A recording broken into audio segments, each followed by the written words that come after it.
Ezekiel 17.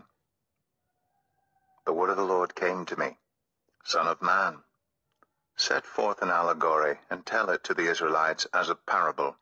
Say to them, This is what the Sovereign Lord says.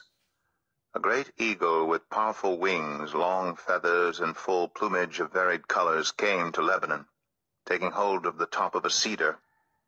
He broke off its topmost shoot and carried it away to a land of merchants, where he planted it in a city of traders.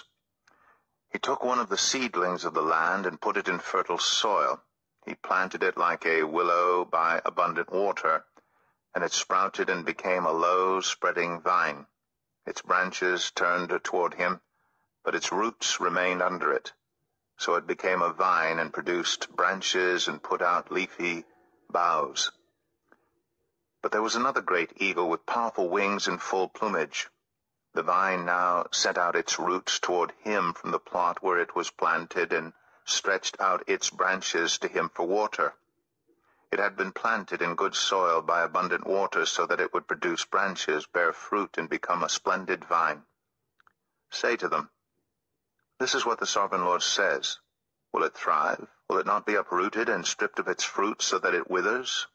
All its new growth will wither. It will not take a strong arm or many people to pull it up by the roots. It has been planted, but will it thrive?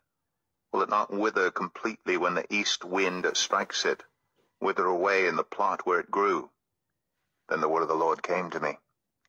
Say to this rebellious people, Do you not know what these things mean?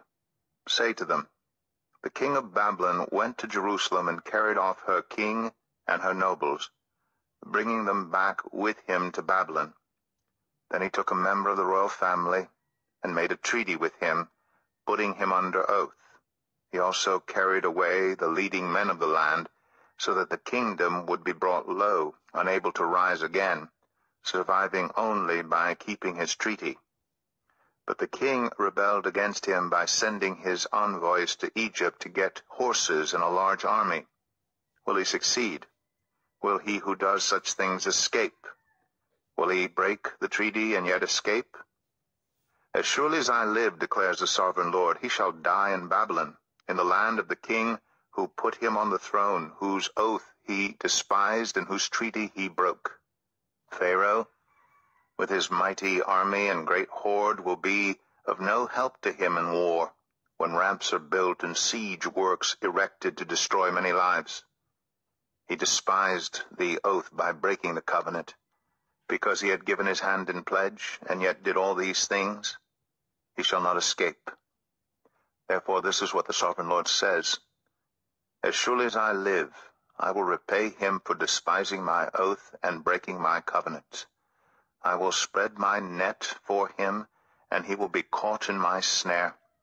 I will bring him to Babylon and execute judgment on him there, because he was unfaithful to me. All his choice troops will fall by the sword, and the survivors will be scattered to the winds.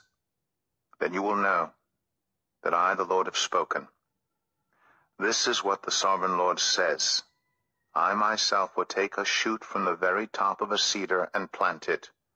I will break off a tender sprig from its topmost shoots and plant it on a high and lofty mountain.